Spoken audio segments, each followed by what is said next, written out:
ఇక మామూలుగా ఆంధ్రప్రదేశ్‌లో ఏది ఆకు కదిలినా, గాలి తగిలినా అది రాజకీయ వాసన లేకుండా ఉండదనమాట. రాజకీయ స్పర్శ లేకుండా ఉండదు. సో, మద్యం కేసు గతంలో చంద్రబాబు మీద జగన్ మద్యం కేసు పెట్టాడు. మద్యం కుంభకోణం కేసు.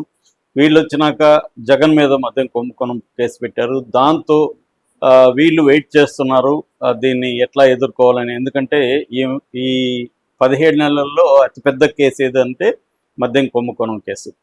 సో మామూలుగా ఏంటంటే 2 విషయాలు ఉంటాయి ఏదైనా. ఒకటి లీగల్ ఆస్పెక్ట్, రెండోది పొలిటికల్ ఆస్పెక్ట్.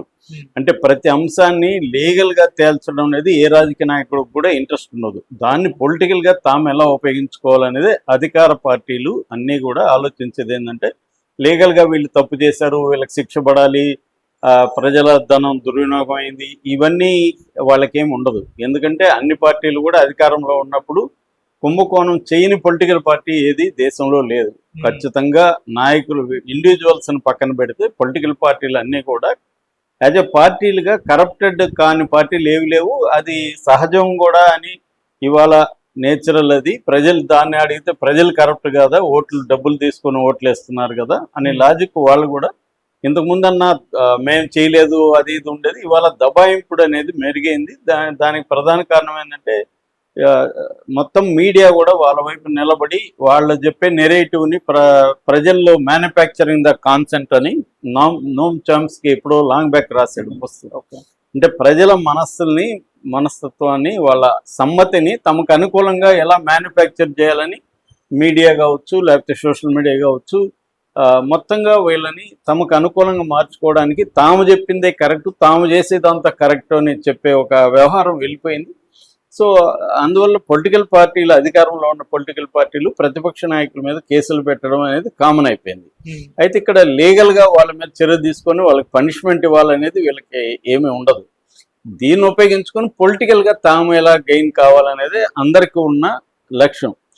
ఇందులో భాగంగా ఇప్పుడు మద్యం ప్రధానంగా ఉంటుంది. ఎక్కడ చూసినా ఢిల్లీ లిక్కర్ కుంభకోణం దేశానికి కుదిపేసింది. అలాగే ప్రతి చోట కూడా మద్యం అనేది ఇవాళ రాష్ట్ర ప్రభుత్వాలకి ఒక ప్రధాన ఆదాయ వనరు, దాంతోపాటు పొలిటికల్ పార్టీలకు కూడా ఒక ప్రధాన ఆదాయ వనరు, పొలిటీషియన్కి కూడా. సో ఇందులో భాగంగానే ఆంధ్రప్రదేశ్లో కూడా ఇప్పుడు కొత్తగా కల్తీ మద్యం అనేది మొలకల చెరువులో జనార్దన్ రావు అనే అద్దేపల్లి జనార్దన్ రావు అనే ఒక వ్యక్తి మొలకల చెరువులోకి వెళ్ళి అక్కడ జయచంద్రారెడ్డి, తమ్మళ్ళపల్లి ఎమ్మెల్యే జయచంద్రారెడ్డి తెలుగుదేశం ఎమ్మెల్యే, ఆయన సహాయంతో అక్కడ ఒక కల్తీ మద్యాన్ని తయారు చేయడం, దాన్ని ఇబ్రహీంపట్నంలోకి తీసుకొచ్చి అక్కడ బాట్లింగ్ యూనిట్ పెట్టి ఇక్కడ ప్రాసెసింగ్ అంతా చేసి ఒక సిస్టమేటిక్గా, ఎందుకంటే ఈ జనార్దన్ రావుకి తర్వాత జయచంద్రారెడ్డికి ఆఫ్రికాలో, సౌత్ ఆఫ్రికాలో వ్యాపారాలు ఉన్నాయి, కల్తీ మద్యం అక్కడ చీప్ లిక్కర్ తయారీ వ్యాపారం. కాబట్టి వాళ్ళకి సిస్టమేటిక్గా చిన్న గదుల్లో కూడా ఎంత ఆర్గనైజ్డ్గా, ఎంత హైఫైగా చేయొచ్చు. అంటే ఒక బాటిల్ తీసుకొని ఆ బాటిల్ లాగే మనం బాటిల్స్ తయారు చేసి ఇప్పుడు ఒక్కొక్కరికి ఒక్కొక్క రకమైన బాటిల్ షేప్స్, బాటిల్ మోడల్స్ ఉంటాయి.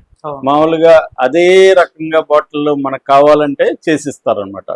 సో అలాగా ఆర్డర్ ఇచ్చి దాని చూడడానికి యాజ్ ఇట్ ఈజ్ బాటిల్ ఉంటుంది, దాని తర్వాత దాని స్టిక్కరు, దాని హోలోగ్రాము మొత్తం కూడా వీళ్ళే తయారు చేస్తారు. సో మొత్తంగా ఇవన్నీ చేసి దాన్ని అమ్మడం. మామూలుగా మనకి చాలా ఎక్స్పర్టైజ్ ఉంటే కూడా కనుక్కునేది కష్టం, యాజ్ ఇట్ ఈజ్గా ఉంటాయి కాబట్టి. ఇక బార్లలో అయితే విడిగా కూడా ఇస్తారు కాబట్టి బార్లలో కల్తీ చేయడం ఇంకా ఈజీ అనమాట. అక్కడ ఎవరు ఫుల్ బాటిల్, హాఫ్ బాటిల్ కొనరు. ఒకవేళ హాఫ్ బాటిల్ అడిగినా లేదు సార్ ఇక్కడ ఫుల్ బాటిల్ ఉన్నాయని చెప్తారు కావాలని. సో ఫుల్ బాటిల్ కొనే పరిస్థితి ఉండకపోవచ్చు.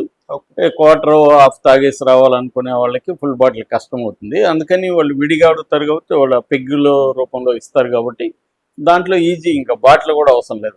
అక్కడ మామూలుగా క్యాన్లలో కూడా తీసుకొని కలిపేయచ్చు. సో ఇలాగా అందుకని చాలా చిన్న స్థాయి బార్లలో కల్తీలు ఎక్కువ ఉంటాయని భయపడుతుంటారు అనమాట. అక్కడ రేట్లు కూడా నీకు అందుబాటులో ఉంటాయి. సో ఉండడానికి కూడా కారణం ఇదే. సో ఇలాగా జరుగుతుంది. జనార్దన్ రావుని మొత్తానికి అతను సరెండర్ అయిందే కొంత సందేహాస్పదం. ఎందుకంటే ఇమ్మీడియట్గా అతను వచ్చి ఆఫ్రికాలో సరెండర్, అరెస్ట్ అన్నాడు. అరెస్ట్ అయితే అనే అతనికి తెలుసు, ఆల్రెడీ తెలిసే వచ్చాడు. గన్నవరం ఎయిర్పోర్ట్లో పట్టుకున్నారు. పట్టుకున్న తర్వాత రిమాండ్ రిపోర్ట్ వచ్చింది. రిమాండ్ రిపోర్ట్లో ఎక్కడ కూడా వైసీపీ హ్యాండ్ ఉన్నట్టు రాలేదు.